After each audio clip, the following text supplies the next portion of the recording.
here. Hello everybody, my name is Tom Timbrooks. I'm running for U.S. Congress, the House of Representatives, District 6 in Oregon. And well, this is my show. I want to use this platform to get people to know who I am, get people to know who is running for them. Now I'm going on the conservative Republican ticket, and I just want to establish once again, I don't have anything against Democrats. I think Democrats are wonderful people. I think they're, most of the Democrats in Congress are doing a wonderful job representing their people. There's a lot of terrific examples of Democrats doing a really good job in Congress, and I want to thank them. I want to thank all of the people in government for making the effort to make America a better place, to keep America going and everything. Republicans, Democrats, conservatives, liberals, whoever you are. Elon Musk, you are doing an excellent job. You're an amazing human being. Thank you very much, and keep up the work. Donald Trump, you're a great president and everything. You're a terrific person. You're awesome. So I decided to go ahead and run for House of Representatives here in Oregon, District 6, because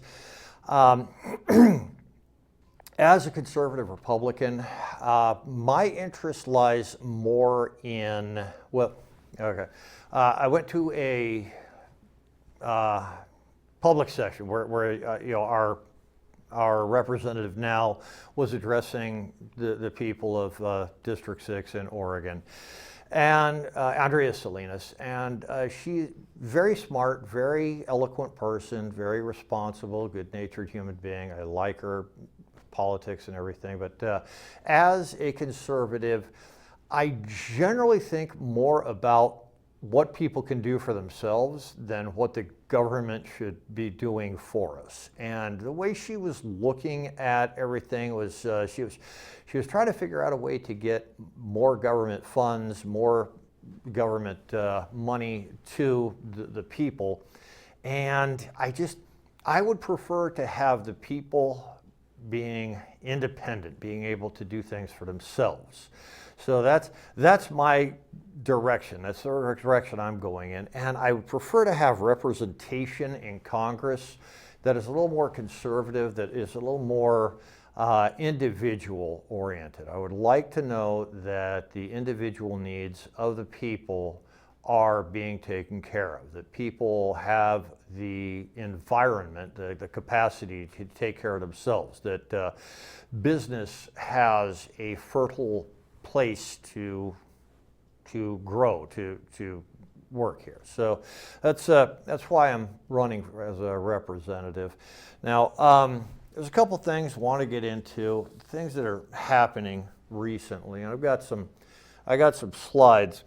First of all, one thing that we hear a lot with the whole MAGA thing, make America great again. You're a Republican. Oh, you're a red-hatted MAGA person and all that stuff.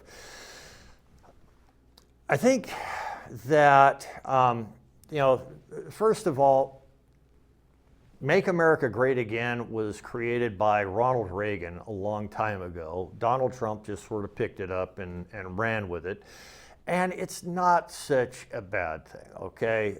Make America Great Again, it's all just about a continuous improvement thing. And we all want continuous improvement. It's in the Constitution of the United States. The preamble starts out with, we the people, in order to, bullet point number 1, form a more perfect union. Not a perfect union, just a more perfect union. These people realized back then a long time ago, perfect union, that's too much to ask for. Let's just go with more perfect. Let's go with continuous improvement. We'll get to perfection later, okay? So really, all these things that people are saying about MAGA is well, you're in a cult. You're in a cult. The cult, MAGA is a cult. And you are part of a cult, and you don't realize that you're part of a cult. So up yours, and I don't want to listen to anything you have to say. You'll see these broadcasts, where somebody who is a Democrat, a liberal Democrat, and first of all, I want to establish, I don't believe that the entire Democrat Party is represented well by these people who go around keying Teslas and burning Tesla dealerships and going to these rallies and making all kinds of noise, and they have the cowbells and like this stuff.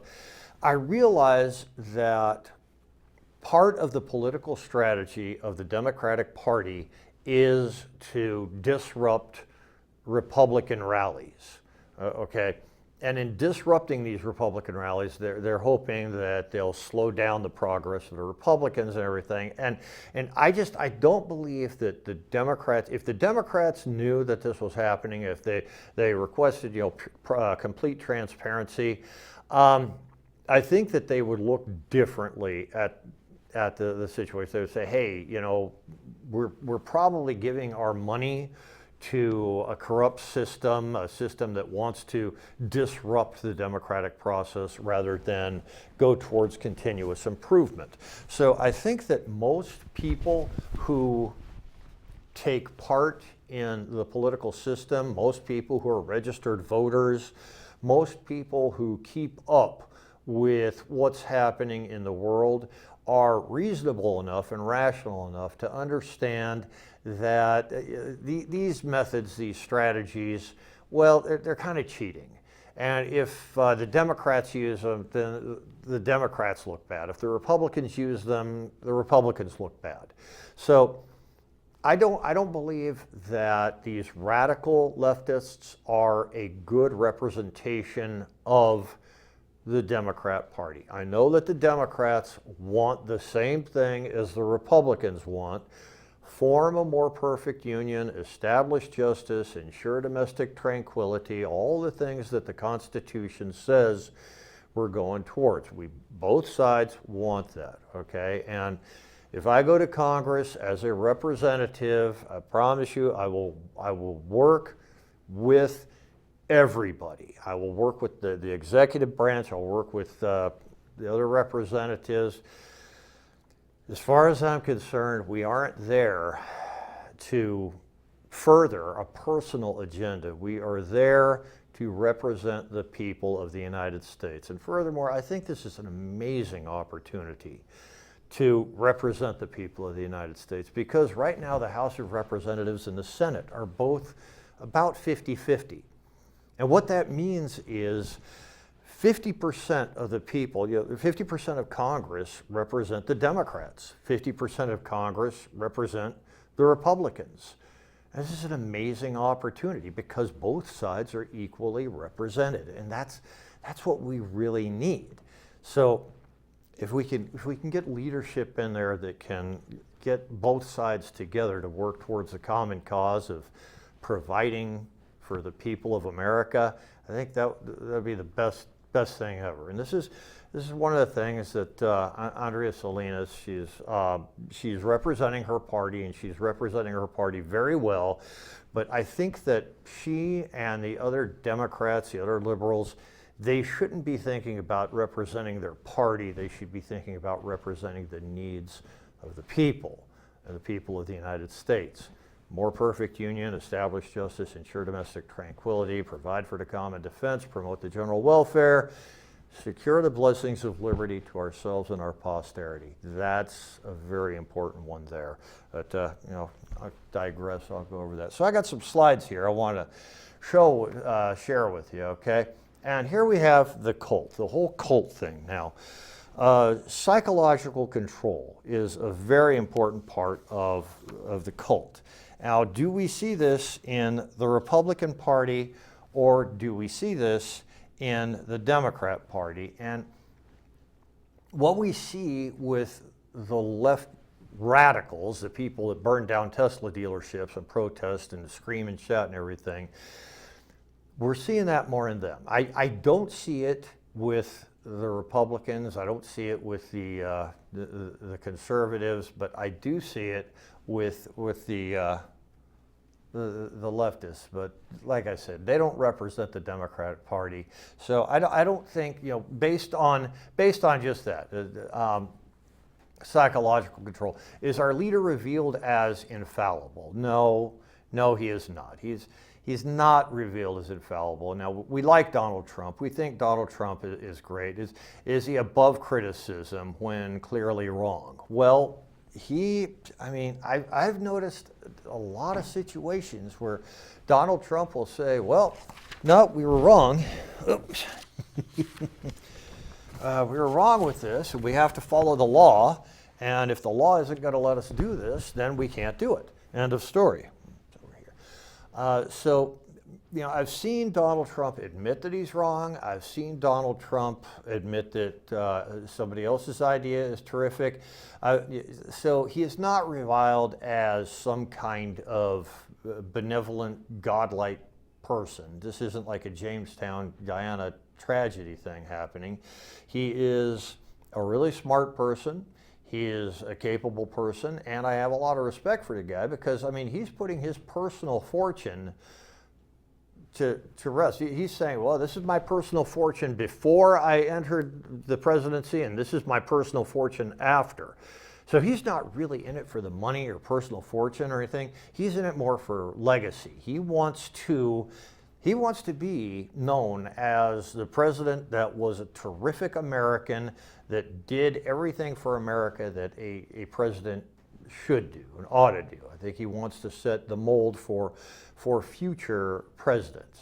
Okay, so that's something I see with Donald Trump. I don't see him as the ultimate human being or anything, and as a representative in Congress, that's the attitude I would bring. I would say, look, there are checks and balances in our government. We have the executive branch, we have the legislative and judicial branch, and each branch has got checks and balances. One of the checks and balances that we exercise over the president is the 2/3 majority vote. If the president vetoes something, Congress can get a 2/3 majority and pass it without the president. Another thing we have is the ability to impeach. Congress the House of Representatives has the ability to impeach the president. So these are checks and balances that we have, and we need to make sure the president understands that everything he does is being scrutinized. Everything he does is being looked at. We know what he's doing, we see what he's doing, and we are going to exercise some kind of restraint where restraint is necessary. Okay? So in that particular aspect, I would say that being a MAGA Republican is not part of being a cult. If I'm wrong, feel free to comment. Okay? So, an us versus them mentality, and outsiders are viewed as enemies or threats. Dissenters are demoralized. I'm going to say no on this for the fact that, well, several people in the Trump administration were Democrats at one time. Tulsi Gabbard ran for president back in 2020. She was part of the Democrat Party. And the Democrat Party, because they started to ostracize her, they didn't like her, and so she joined the Republican Party. And after she joined the Republican Party, all of a sudden, everything that she did was wrong. It's like, well, she's the same person, same ideas, same everything. It's just that she likes the Republicans now. Oh, so now she's wrong? So that's the us or them mentality that's exercised by some members of the left, some members of the Democrats. Okay, not all of them, some of them. Okay, so I'm going to say no to the cult thing on the MAGA being a cult thing based on that. Okay, so thought reform or mind control. Or members are encouraged or pressured to change their thinking through repeated indoctrination, confession, or reprogramming. And this is where the whole LGBTQ thing comes in, where people are constantly told, hey, that's offensive to these, that's offensive to these, that's offensive to these. Now, Mace, I think it's Nancy Mace, I heard her, she was addressing some people, and one of the members of her somebody was behind her, said, hey, you just said something that is offensive towards these non-binary LGBT, something like that. As she just turned around and said, oh, tranny, tranny, tranny, you want to put penises in women's bathrooms and locker rooms. Shut up.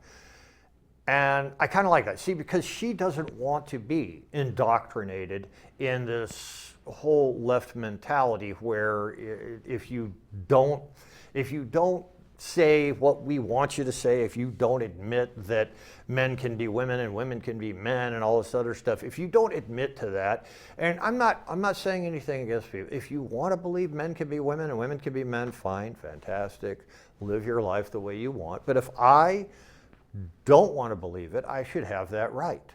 And if you want to believe it, you should have that right. I shouldn't be ostracized. I shouldn't be, nothing bad should happen to me, and nothing bad should happen to you. Nothing bad should happen to anybody in America for their belief system.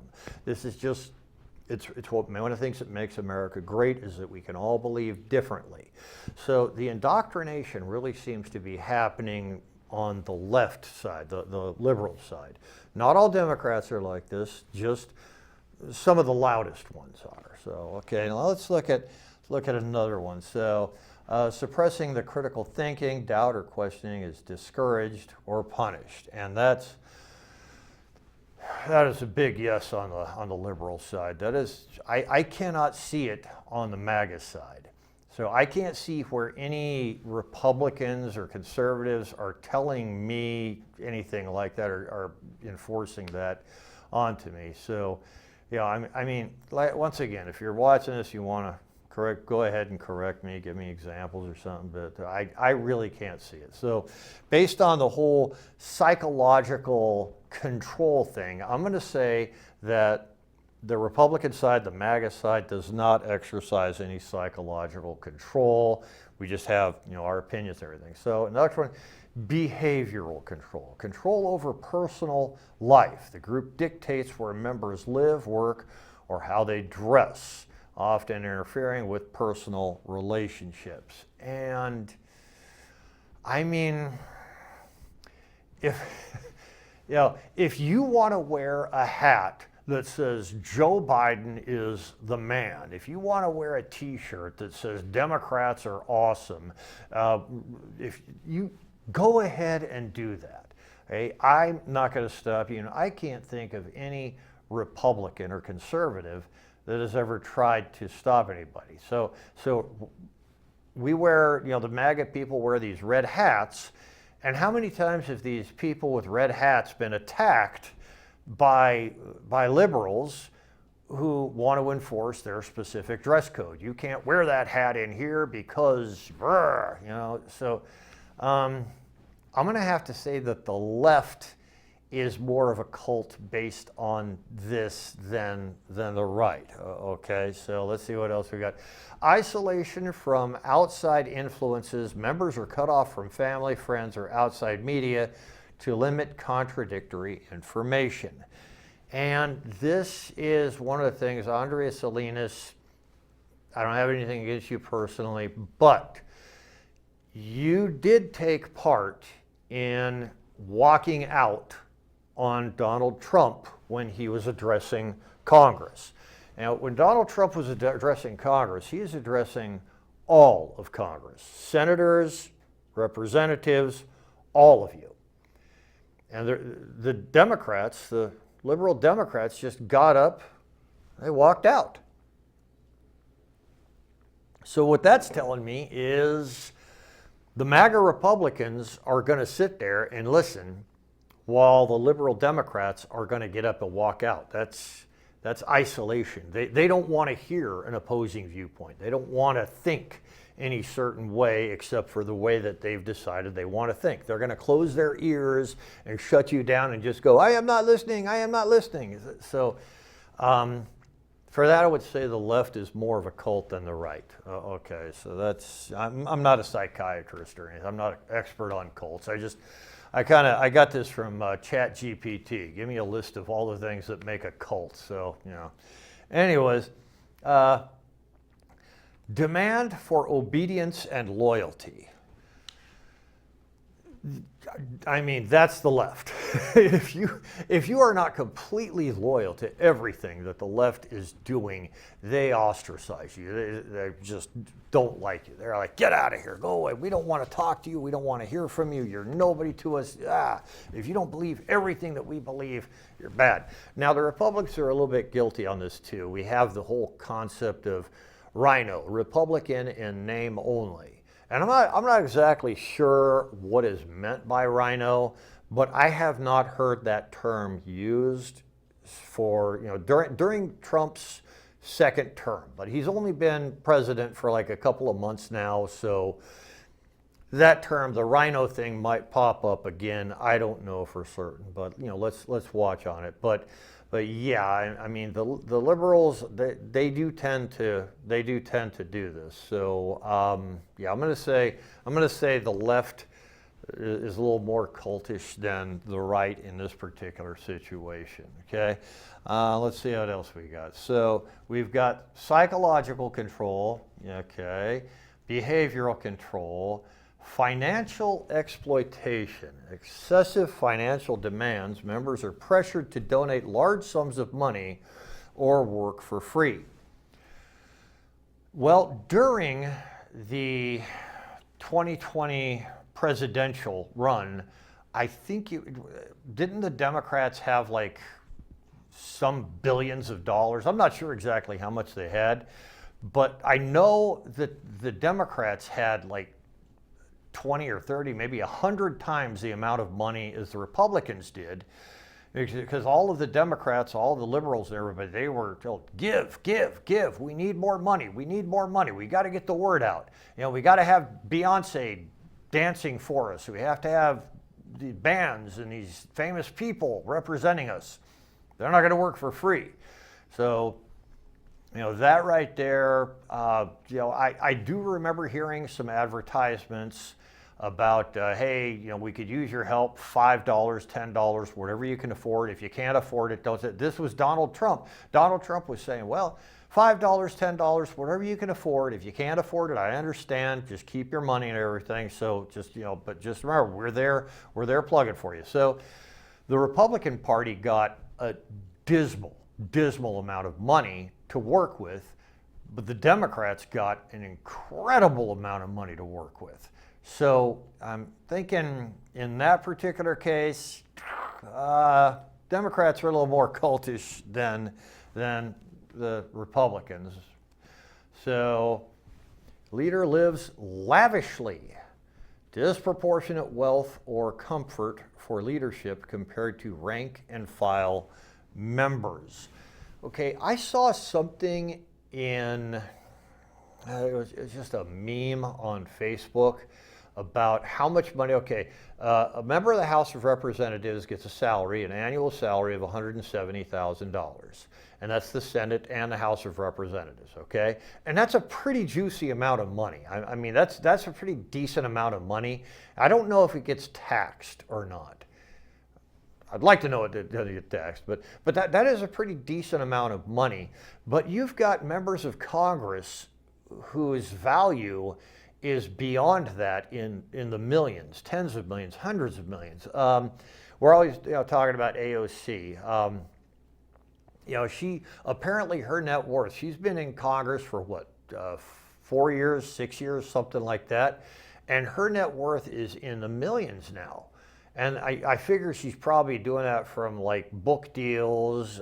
She'll go maybe give a speech or something like that. And she's allowed to collect money for, speaking gigs or, to be a host or something like that. So, just because you're a politician doesn't mean you can't go out and, find a way to make more money, as long as it doesn't conflict with being in Congress. Okay, so what you have, Nancy Pelosi also, okay? During the whole COVID shutdown, Nancy Pelosi was living in her mansion worth millions and millions and millions of dollars.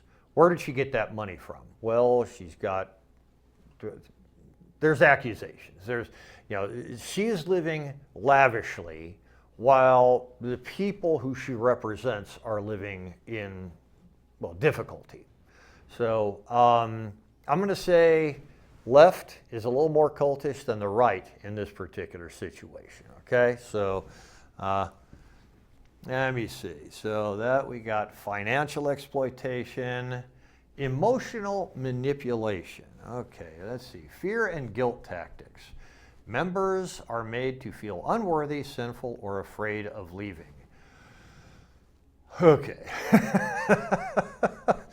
As soon as Tulsi Gabbard left the Democrat Party and came over to the Republican side, she was completely ostracized. She was and Donald Trump too. Donald Trump was, for the longest time, a Democrat.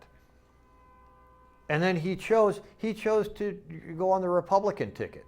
And what happened to him? I mean, you could see on talk shows everywhere, Donald Trump, you should run for president. We love the idea of Donald Trump as president, until he decided to run as a Republican. And then all of a sudden, he's this nutbag lunatic, orange man bad. Okay, so what happened after he left?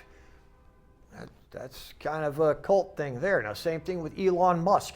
Elon Musk, for the longest time, greatest person in America. He's a genius. Spaceships, airplanes, automobiles, all these great things that are being done by Elon Musk. He's wonderful. We love you, Elon Musk. And then went to the Republican side. Now, what's happening? He's a Nazi. He's a fascist. He's insane. He's crazy. So the level of ostracizing that is happening with the fear and guilt tactics, I'm going to say that's the left. That's not the right. That is the left. The left is doing that, okay? And once again, not all leftists. I'm sure there's a lot of Democrats out there that think that Elon Musk is doing a great job, okay? So not you guys, just the people who scream and shout and burn down car dealerships, okay? So what else we got now? Promises of salvation or doom. Well, I mean, Grove offers excessive access to truth or salvation and threatens damnation or disaster for those who leave. Okay, how many times have Al Gore and all these other Democrats, how many times have the liberals promised that the world is going to end in 5 years, in 10 years, in 12 years, in 7 years, like that? I mean, it happens time and time again. If you don't follow our doctrine, the world is going to end. And if you don't believe what we're saying, we're going to take a bunch of orange paint and we're going to splatter it all over your building. We're going to take soup and throw it on priceless works of art at a museum. So, yeah, I'm thinking the left is a little more cultish than the right. And if you're on the left, if you're a Democrat, if you're towards the left, I apologize if this offends you, but it's kind of a reality situation here. We have to look at the facts, objectively at what's going on in America. And if I'm going to represent the people of my district in Congress, I have to let the people of my district, I have to let the people of the state of Oregon understand I am going to have a realistic idea of what's happening. I'm going to look at the situation realistically. I understand all of the people of District 6 in Oregon are going to need representation, and that's what my objective is to represent all the people and not any specific agenda. I'm going to be able to separate the wheat from the chaff. I'm going to be able to look at the cult versus the logical and say, okay, let's stay away from cult status. Let's just represent the people, stick with the Constitution, stick with the program, all right? So let's see now. That's that right there. Group identity over individual identity. The loss of personal identity. Members are expected to surrender individuality for the sake of the group. Now, like I said, I don't have a MAGA hat. I've never worn a MAGA hat. I personally, I just don't really wear hats. I'm just not a hat person. I'm 6'5", and I think if a 6'5" person wears a hat, he's trying to hide something. It's like maybe I'm going bald or something. As long as I got hair, I'm going to let people see that I got hair. Now, if I'm going bald, I'll wear a hat. But otherwise, I'm not really a hat person. But not wearing the MAGA hat does not jeopardize my position in the Republican Party. The Republicans are, oh, okay, well, you're not a MAGA Republican, that's fine, you're still a Republican, let's talk. Okay, well, if you're a Democrat, fine, go ahead, just tell us what you got and everything. So I'm going to say Republicans, the MAGA thing, no on this account. Liberals, maybe a little bit, okay? Language manipulation, use of jargon or loaded language that reshapes members' perceptions and limits independent thought. Okay.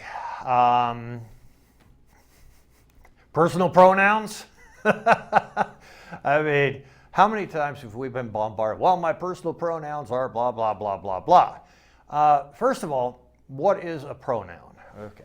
A noun is a person, place, or thing. We all learned that in elementary school. Conjunction, junction, what's your function?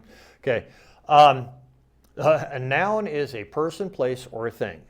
A pronoun, the word the pro means with or supporting. If you are pro something, you are you like that, you support it, you are with that. A pronoun supports another noun.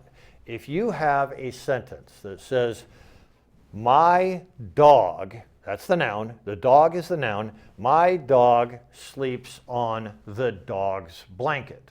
Well, you've used the word dog twice in that sentence. So the pronoun will be the word you use in place of using that noun again. So instead of saying, my dog sleeps on the dog's blanket, I would say, my dog sleeps on his blanket. So that dog's personal pronoun is his. But that's not a personal pronoun, that's just a pronoun. Okay, that's just good grammar. Okay, whenever you're constructing a sentence, you want to avoid using the same word several times. That's redundant, repetitious like this. So, my dog sleeps on his blanket. Okay, if your dog identifies as a female, your dog might want to say, I identify as a female dog, so could you please say, my dog sleeps on her blanket.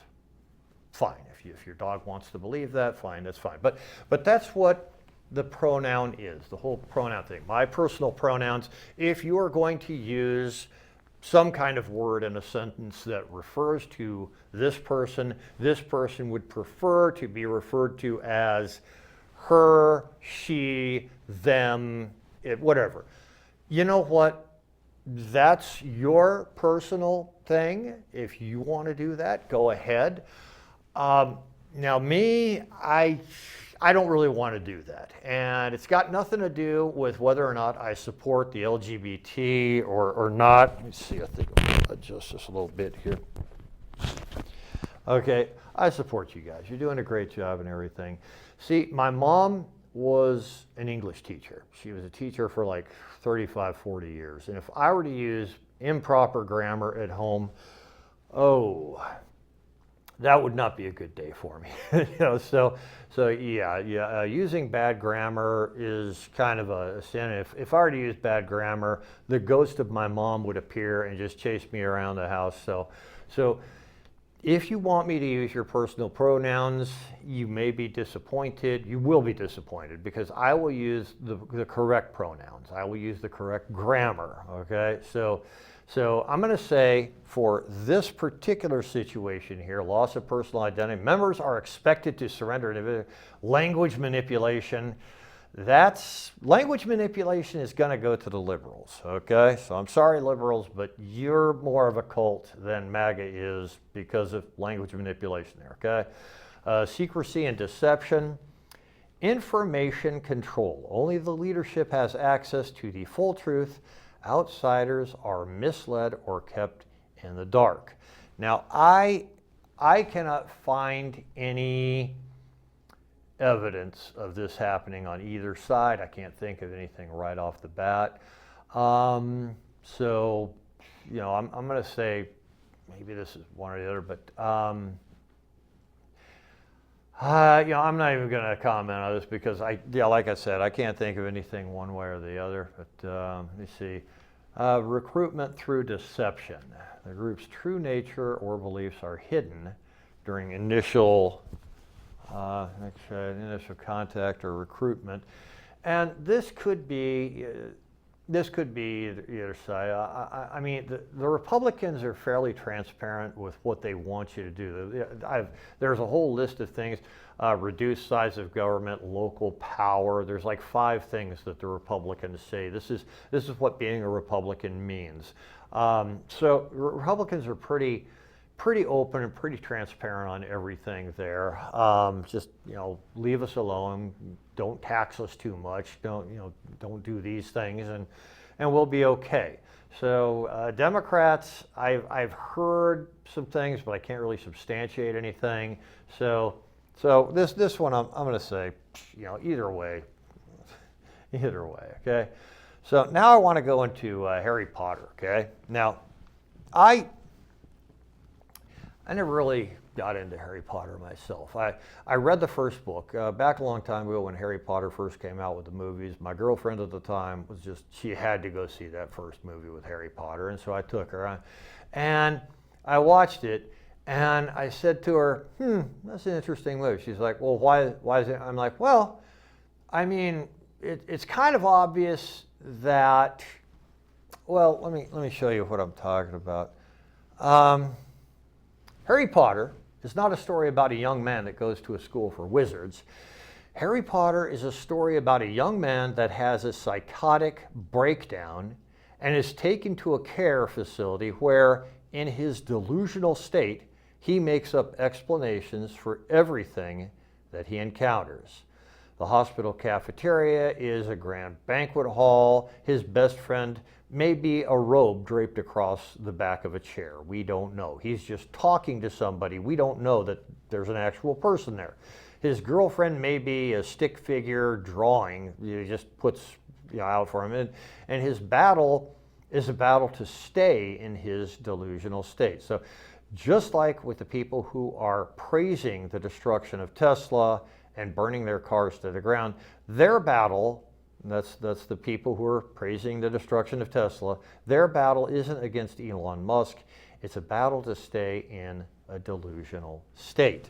And you see, that's something I picked up on when I watched the Harry Potter movie. And when I read the Harry Potter book, I was like, yeah, this is not a story about a kid who goes to wizard school. This kid had a breakdown. He had an emotional, mental breakdown. And it wouldn't have surprised me at all that J.K. Rowling's, her first direction, that the ending of the book was we were going to find out that Harry Potter was brought into a hospital, and that all of the people that he's been meeting at the hospital, at the grand banquet hall and in the wizard thing, the wizard school he went to, all these people are caretakers of the hospital. Okay, so, and my girlfriend at the time absolutely hated that. She's like, no, you're ruining Harry Potter for me. And sorry, but it's just the way. See, the difference between literature and the written word is that literature has meaning beyond the written word. And a lot of times, if you experience literature, if you look into literature, you have to look into it for yourself, because it's sort of a Rorschach test. Any kind of creative effort, sculpture, painting, literature, music, is a Rorschach test. Whatever you see in it is a reflection of your personality. It's a reflection of who you are as a person. Okay, and for me, the value of literature is that it opens up the opportunity for you to take an introspective examination and say, I saw this. Is this the kind of person that I am?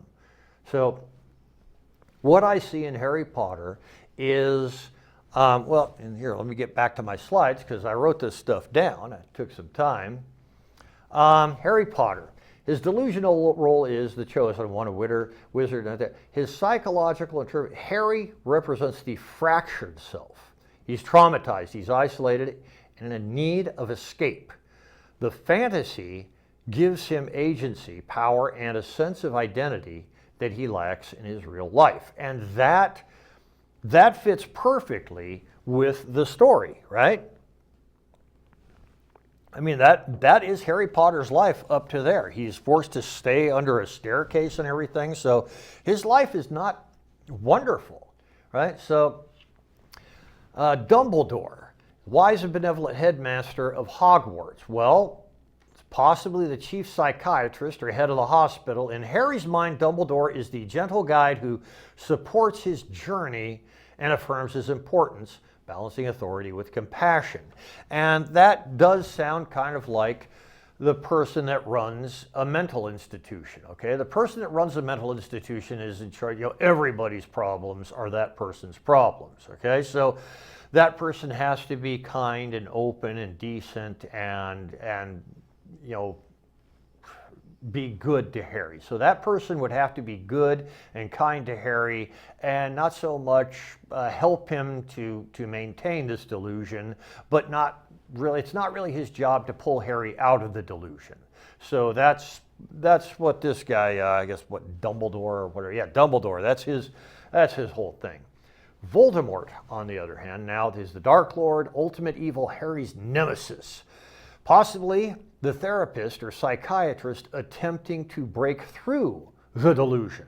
In Harry's confused and defensive mind, this person becomes the villain because they threaten the fantasy world that protects him. And Harry is in this fantasy world, okay? In his fantasy world, he's in this grand banquet hall. In the real world, he's in some terrible little cafeteria in the hospital. In his fantasy world, he's getting a huge piece of roast ham or roast beef or whatever, and he can eat all he wants.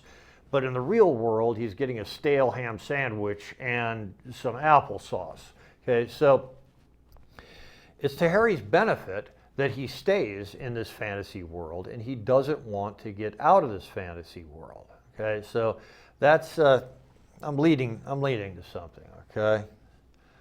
And Hogwarts itself, of course, is delusional school of magic, rich with wonder and danger.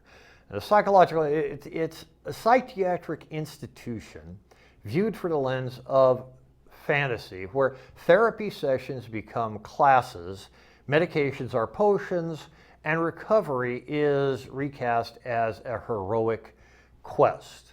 Okay, and this is, Hogwarts has all that. Potions, magic spells, friendly people, all that stuff. So Hogwarts could be the fantasy, the delusional interpretation of somebody who has had a mental breakdown, like Harry. And this is something my girlfriend at the time absolutely hated me for this.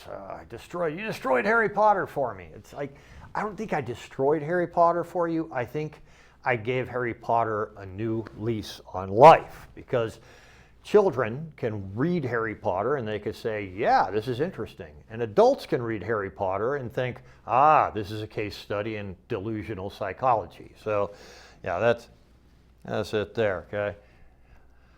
So in Harry's world, the rescuer became the unwelcome guide, a figure whose purpose was to wake him and not to comfort him. And so Harry in this delusional state does not want to be brought out, because I wouldn't want to escape the delusional state either. That's an amazing place. You can play Quidditch, you can fly brooms, everything is alive, you just do the hocus pocus thing. A lot of us would love to have that kind of mental breakdown and just sort of, be cared for the rest of our lives, and just love to live in that delusional state. But, you got to be brought back to the real world. Okay, so anyways, I got another quote down here. Sometimes in the fog of suffering, the mind confuses a rescuer with an intruder, and the hand that reaches to pull us from the dark may feel like the hand that means to drag us deeper. And this is a psychological phenomenon that doesn't just affect people who have had mental breakdowns. This is the kind of thing that affects people who are addicted to drugs. If you are a drug addict if you're an alcoholic, you have some kind of mental problem like that, you don't want to hear about help. You want to hear about where you can get your next fix. And I do have some personal experience with this, and I think a lot of people have personal experience with addictive personalities, alcoholics, drug addicts, and so forth. It's not pretty, it's not wonderful. And anytime you try to help these people, they don't see it as help. They see it as a means where they can further, they could just, if I could just make this person believe that I want to get better, this person's going to give me more drugs. This person's going to give me more time. And that's really what happens. And the more you try to help these people, the more they want to get away from your help. Okay, and this really is, it looks a lot like Harry Potter. I mean, the more was it Voldemort, whoever that guy was, the more he tries to rescue Harry Potter, the more of an intruder he is seen as. You're intruding on my beautiful, wonderful life. My broken, shattered mind has created this new reality for me. It's a wonderful, beautiful reality. I want to stay in this reality. Don't wake me up from the dream. So that's the way I saw Harry Potter, and this is kind of the way I see what's happening with the liberals, what's happening with the Democrats, is the leadership of the Democratic Party has this, tries to keep the Democrats into this kind of delusional state where they believe that everything they're doing is wonderful and magical and beautiful, and that nothing they're doing can be considered wrong, nothing can be misconstrued, so everything that they do is great. And anytime anybody tries to help them out from the conservative side, they're seen as intruding. You're intruding on our reality.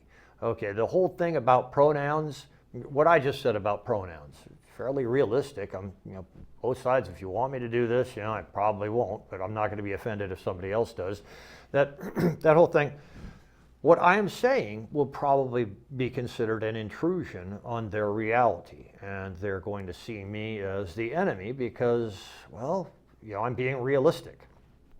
And so that's, this whole sort of, I'm just going to say partial cult. The extreme leftists are in sort of a cult, this whole delusional way of thinking that is displayed by the extremist left.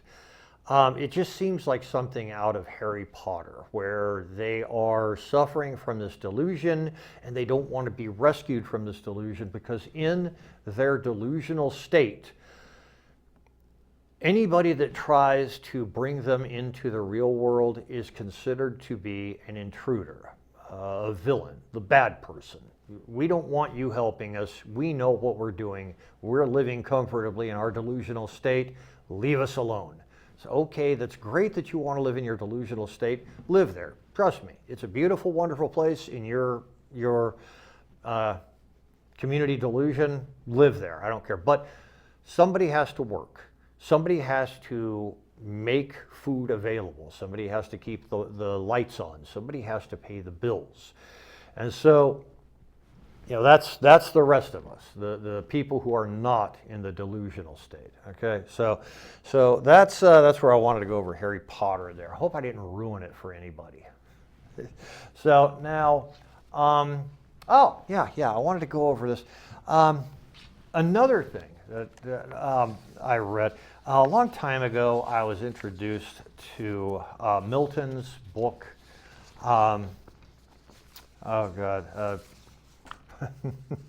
What's that book by Milton? Paradise Lost. Paradise Lost. Yeah, I had to look on here. Paradise Lost. Okay.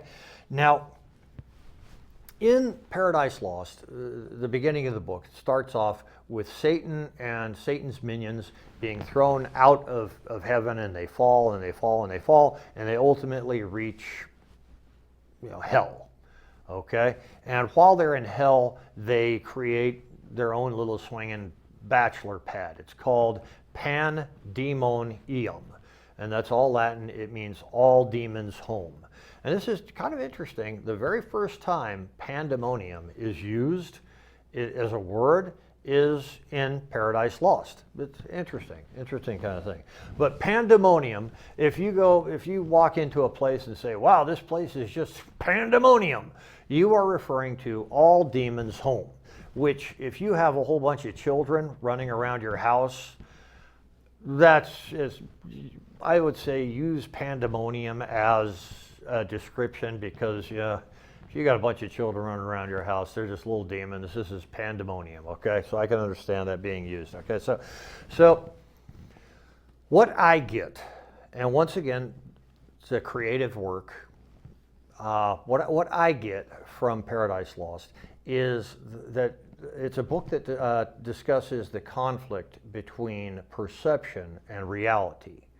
Okay, perception and reality. And the reason I go there is because I've been told, and it is kind of true, it's very true, in the world of politics, perception is reality. Okay, and perception and reality very often are indistinguishable. And that's really, it's a tragedy, because perception can't get things done. Reality can get things done. But if you look in the book, Paradise Lost, Satan keeps on saying it's better to rule in hell than serve in heaven. And what's meant by that? If you are allowed the opportunity to rule in your own little perception, in your own little dream world, are you going to do that? Well, yeah, I mean, that's a great opportunity.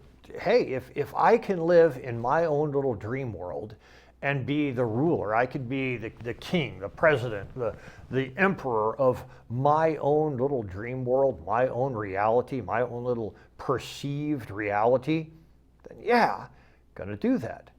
Okay, but if I go into the real world, I'm gonna have to get a job, I'm gonna have to go to school, I'm going to have a boss, I'm going to have to pay taxes and all that stuff. So, do I want to serve in the real world, or do I want to rule in the made-up world? Well, I mean, come on.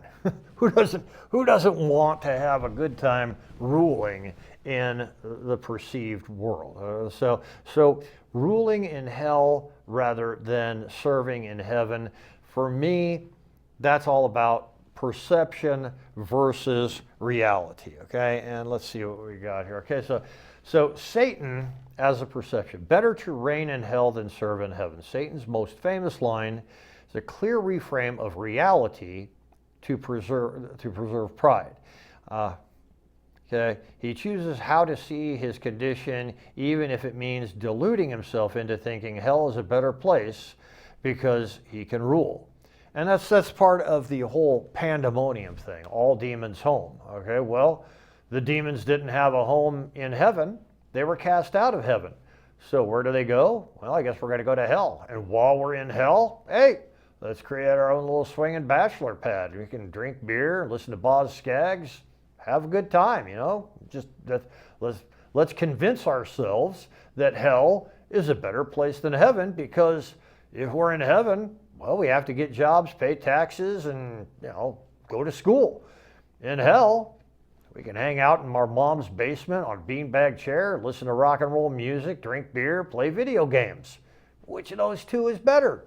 You know, I mean, well, eventually a person is going to realize that serving in heaven, if you want to get a girlfriend, if you want to get a car, if you want to have money that you know, your mom doesn't give you, maybe serving in heaven is a good thing, you know? But yeah, so for self-deception, Satan constantly reshapes his understanding of events to preserve his sense of autonomy and righteousness. He perceives God's rules as tyranny, when in reality it's order and justice. And that is sort of what happens in the political environment. You see, you know, one side will look at the other side and say, well, your rules are bad. My rules are good. My rules are good because they allow this. your rules are bad because they prevent this. And if you cared, you would want this for everybody, like blah, blah, blah. So, yeah, that follows the whole line about the, perception of reality there too. So then we got God as reality, okay? So we had Satan as perception and God as reality, okay? So the immutable truth. God's perspective in Paradise Lost is consistent, just as omniscient. My mouth's getting a little bit dry. I better get a little more tea. I did love that tea. He doesn't change, deceive, or manipulate. His reality is reality, and his justice is not based on perception or feeling, but on objective moral order. How boring is that? I mean, how boring is that? You invite your friends over to the house. Come on, you don't want to follow orders and rules and everything. You want to go out and make trouble, have some fun, okay? So that's just really boring. So, I mean, who isn't going to choose to rule in heaven over serving in hell? Rule in hell over serving in heaven, man, seriously. It's so boring, so milquetoast. Foreknowledge versus free will. God sees the fall coming but allows it because reality includes free will. This underscores that distortion doesn't come from God, it comes from how creatures choose to perceive their role in creation. And you see, this is what I like about being a conservative member of the Republican Party. We accept that, and this is just, it's a growing up thing. When you're a child, you want more to rule in heaven. When you're an adult, you see the value of serving. I keep on getting that backwards, okay? When you're a child, you want to rule in hell because hell is a swinging bachelor pad with all the really groovy stuff, okay? As an adult, you want more to serve in heaven because serving in heaven provides you with an income, with stability. Those are exactly the kinds of things you hate when you're a kid. And this is something that people will tell you, people will say, if when you're young, you're not a liberal, you have no heart. But if when you're old, you're not a conservative, you have no brain. Okay, and this is the conflict that happens. It's just, you'll grow out of it kind of thing. And most conservative Republicans understand you're going to grow out of this whole liberal phase. And if you haven't grown out of the liberal phase, you're probably a leftist radical, one of the people that's going to burn down a Tesla dealership or Kia car or something like that. So anyways, the Son as reconciliation with reality. Christ's role is to restore the created order by redeeming humanity, not by changing reality, but by bridging the gap between fallen perception and divine truth. And this is really what politics does. The politicians, first of all, this established the most valuable commodity on the face of the earth throughout history has always been information. With the right information, with the right knowledge, one person can control a lot of stuff. One party can control everything, okay? So politics is the profession of gathering and utilizing information. Your politicians get told information, your politicians take that information, and they utilize that information for the best possible good, for the most possible good. And that's what politics is all about. You get information, you utilize that information, okay? And so, where was I going with that? Sometimes I get lost in my own thing. Perception versus divine truth. Okay, and one of the truths, the information that all older conservative Republicans know is kids will be kids.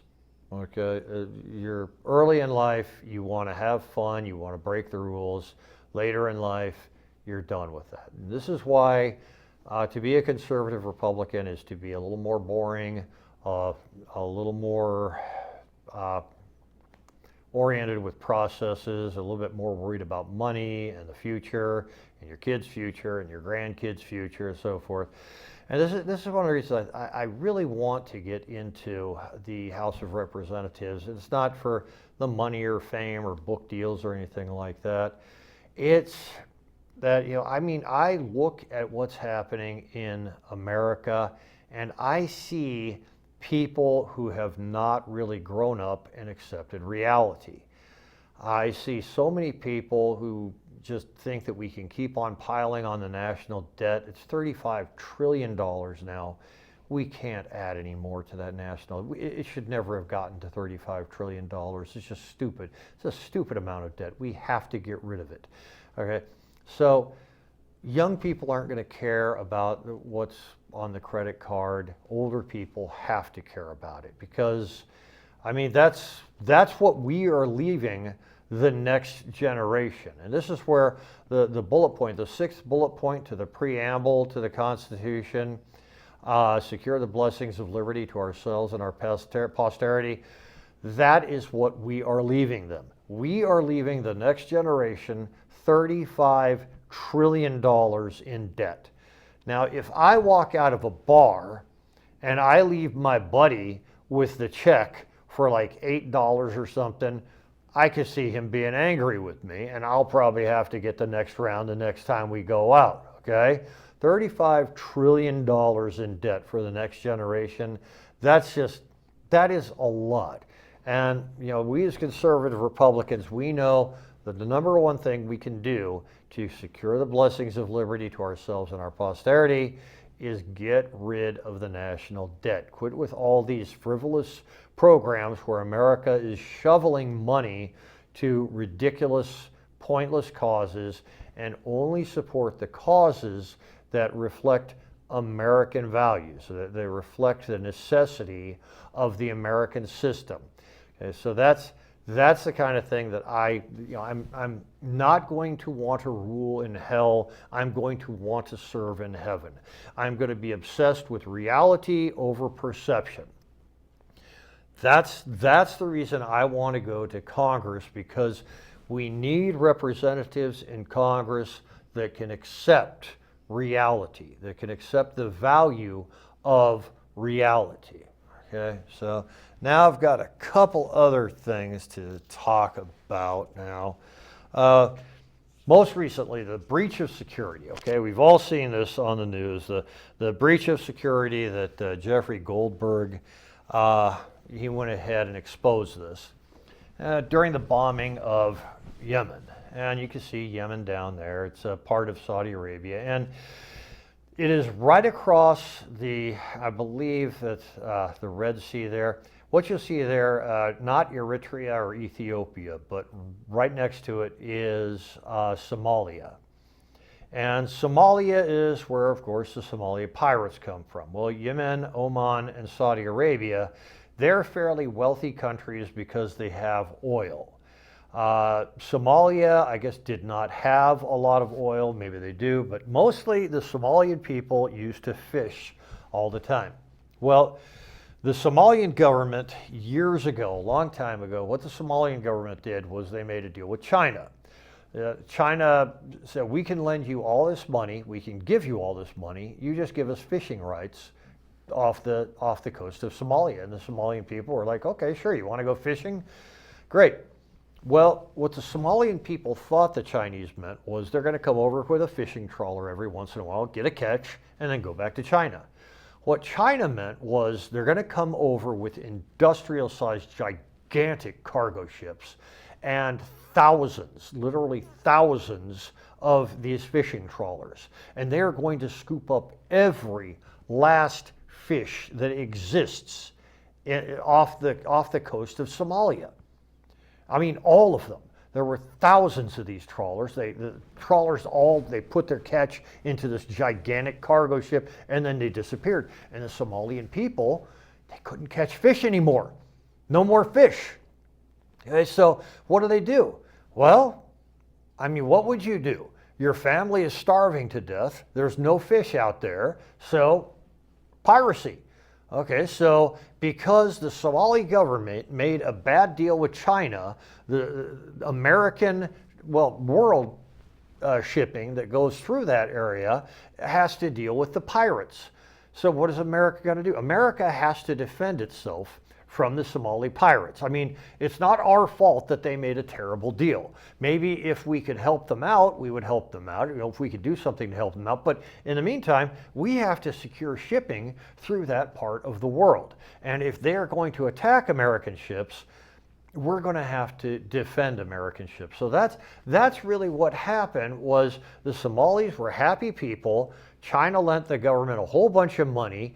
And the government still has that money. The people in the government, the Somali government, they're still living really well. They're smoking cigars, they're listening to rock and roll music, drinking 20-year-old scotch. They're having a great time. The people of Somalia are starving to death, they're dying out, and they're becoming pirates because that's all they can do. That's all they know. Their fishing is gone. That's all they can do. So the people in Yemen went ahead and decided, well, hey, let's get on the side of the Somalis and work together and attack these ships coming through our strait here. And so America, of course, did what we did. We went ahead and bombed the area. There's Yemen, and they gotten bombed in these 4 places. And I know it makes it sound like the bombing took out everything. It was just a few F-18s that dropped a couple of smart bombs in some strategically located places, and that's pretty much it. Okay, so this is what Yemen, this is the actual size of Yemen, so it's about the size of Kentucky and West Virginia, maybe twice the size of Kentucky and West Virginia put together. So that's the size of Yemen. Not a huge country, but it's a decent sized country, okay? And this is, I defy anybody to tell me if this is Yemen before or after the American bombing, okay? Because this is the bombing that has happened by other countries. There are other countries that are bombing the crap out of Yemen also. I believe Saudi Arabia is backing some bombing campaigns on Yemen also. So it's not just America. It's other places. And this whole thing started because Somalia wanted to get a bunch of money from China, and China wanted to get a whole bunch of fish from that part of the world. Okay, so and the Chinese have not stopped either. I mean, they go out into the ocean. They're right off the coast of Ecuador, Colombia, Venezuela, and they go out there with thousands of these fishing trawlers, and they scoop up all of the fish. And by all of the fish, I mean it is just sad how much fish they get. It's just ridiculous. And you got these people who are complaining about carbon dioxide going into the atmosphere. I mean, this is a horrible, horrible thing for the environment, what the Chinese are doing. And a lot of the fish, here, the irony, a lot of the fish that they use, it's not being used for human consumption. It's being used for fertilizer for the crops, and it's being used for cat food, dog food, and so forth. So a lot of what they catch is just bycatch. It's going to waste. It's really tragic. It's an environmental catastrophe, but I mean, what can you do? But the Chinese are saying, well, it's in international waters, you can't do anything about it. And it's like, well, but that's what's happening with China. They just go to a place, they overfish, they take all of the fish and leave. And this is what they did in Somalia. This would set up the whole situation there. Now, as for the security breach, I put blame on the reporter, and this is why. A lot of people are too young to remember Vietnam. Okay, Vietnam was one of the worst times in American history. It's one of the worst military engagements in American history, and the reason is because there was no transparency. The American military was pretty much allowed to do whatever the military wanted to do. If they wanted to do it, just do it. You're the military, we support our troops, you're the Americans, you're the good guys, just go out and do it, kill a bunch of people, keep the numbers up. As long as you're killing communists, we don't care what you do. The ends justifies the means. The problem with that is, at the time, a lot of horrible, horrible things were happening. There was a secret bombing campaign in Laos and Cambodia, the Agent Orange stuff that's going all over the place. I mean, there were a lot of really, really bad things that were happening with the American military being there. And what would happen is, I mean, there were reporters on the ground. The reporters would come in, they would see a bunch of stuff happening, and they would say, okay, this is what I have to report. And they would hand a 6 or 8 or whatever page report to the military people, because the military people would have to say, well, this is a military action. You can't report on anything unless it goes through us. And let me see, we don't like this or this or this or this or this or this, and use these words instead of these words, do this. And they would hand the report back to the reporter and say, this is what you can report. These are the words you can use. And what he would have, I mean, 6 pages of something that's going to win him the Pulitzer Prize, and what he would be left with is maybe a paragraph or 2. Okay, that was the catastrophe that was Vietnam. America cannot ever allow for Vietnam to happen again. And the one thing that can keep Vietnam from ever happening again is transparency. So from that point on, from Vietnam up to now, anytime America does anything with any kind of military action, any kind of bombing or whatever, the press is kept in on what's happening. The circle of information always includes some member of the press. Okay? Now, the people who are part of the press, they are supposed to use discretion on what they report, on how they report. Things that don't really matter shouldn't be reported. In this instance, this Goldberg person, this reported to the magazine, I guess it was The Atlantic. These are the words, the personal interactions between the Americans, the American leadership, talking about, oh, I'm sick of Europe. I don't like Europe because of blah, blah, blah. I don't like these people. I'm going to have Tostios for breakfast and stuff like that. Listen, some things don't need to be discussed. Okay, you are a member of the Fourth Estate. You are a member of the press. The First Amendment to the Constitution states that no law shall be passed that prevents the freedom of press. You are the single most important part of the American communication system. You have to practice discretion. You can't go around saying everything you want to say just because, okay, all right, you don't like Donald Trump. You don't like the Republicans. You don't like MAGA. What about America? What about America's credibility? I mean, what kind of damage have you done to America's credibility by releasing these personal conversations? And yeah, these people were keeping the press. They were keeping the press informed about what military things are going to happen so that the press knows these are standard guided munitions. They could sit there and look, they could see, okay, that explosion came because of this. This explosion came because of this. Now, you'll notice that we aren't targeting hospitals. We aren't targeting orphanages or anything like that. No civilian targets. And the weapons we're using, they are standard issue weapons. No gas, no phosphorus, no napalm, no Agent Orange, none of the chemical weapons, none of these unguided munitions that the Russians were allowing to be used in Syria like that. So this was a military operation that was run according to the military way of doing it, and America made sure that the press was kept in the loop because we don't want another Vietnam. The press, for my money, for what I think that this Goldberg guy acted very irresponsibly. and that he exposed information that shouldn't have been exposed. He talked about stuff that shouldn't have been talked about, and he diminished America's credibility. And that hurts us all.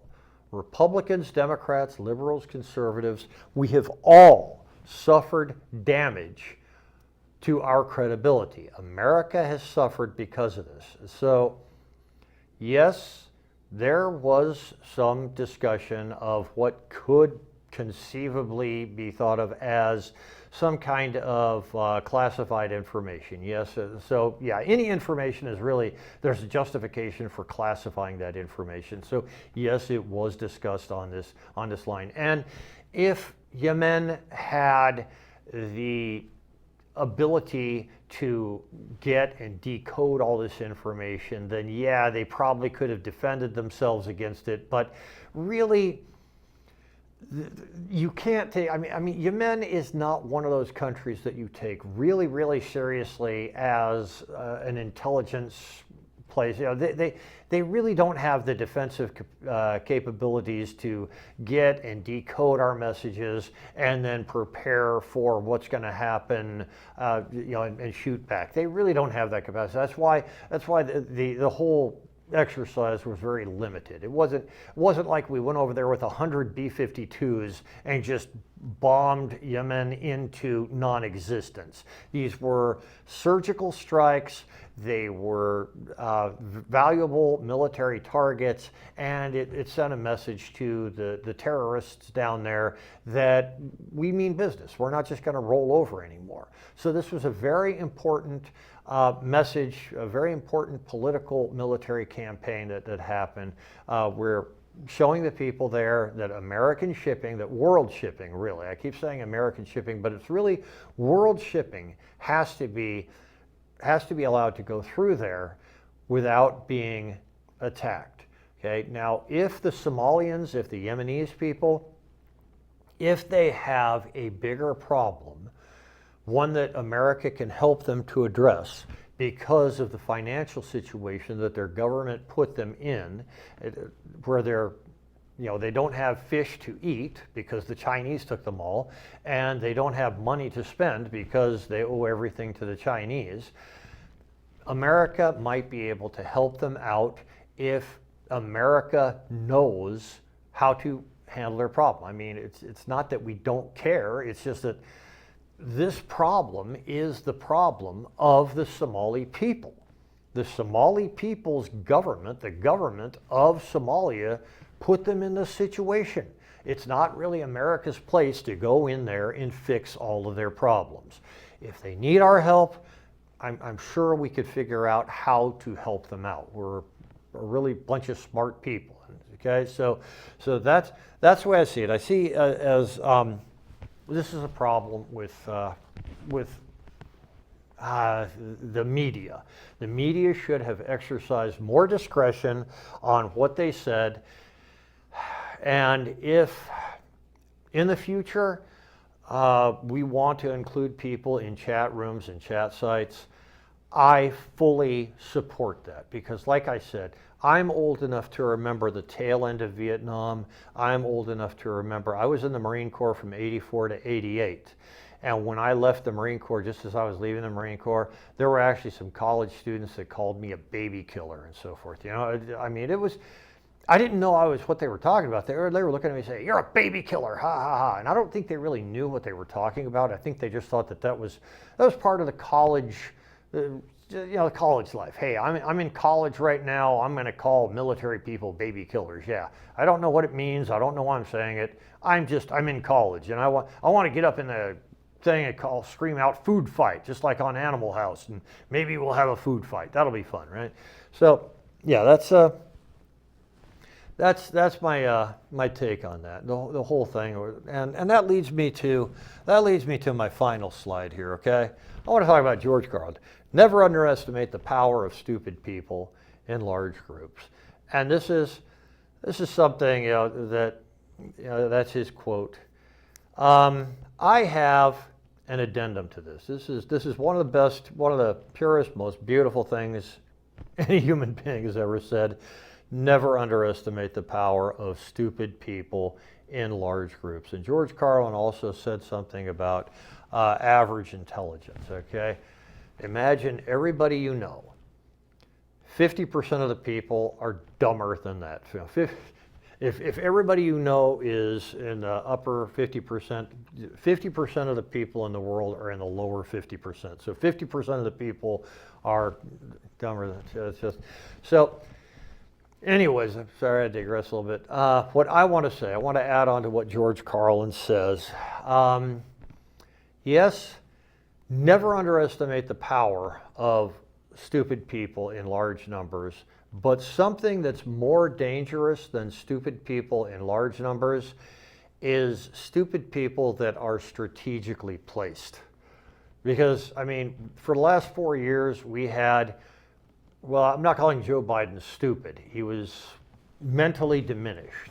Okay, he's a mentally diminished person. He's obviously not stupid. He stayed in Congress. He was a senator for, what, 30 years, 40 years, something like that. So the guy, I mean, he's not stupid. I'm sure he published a bunch of books and did all kinds of stuff. So not stupid necessarily, but unaware. This is a part of his life where he can't really be depended on to make really good, rational decisions because his mental acuity was being diminished on a daily basis. And the stresses of being president of the United States are extreme on the best of people. I mean, if you get somebody in there that's 35, 40 years old, that person is going to have a difficult time being president. You get an 80-something-year-old person in there with diminished capacity, it's going to be very, very difficult. But that was a stupid person that was strategically placed. And look at all the problems that we're having now because of one strategically placed stupid person. So yeah, nothing is more dangerous than, or never underestimate the power of stupid people in large numbers, but understand stupid people who are strategically placed are more dangerous than that. So anyways, I've been talking for a little over an hour now. So my name is Tom Timbrooks. I am a conservative Republican and I am running for Oregon's 6th district as a representative for U.S. Congress.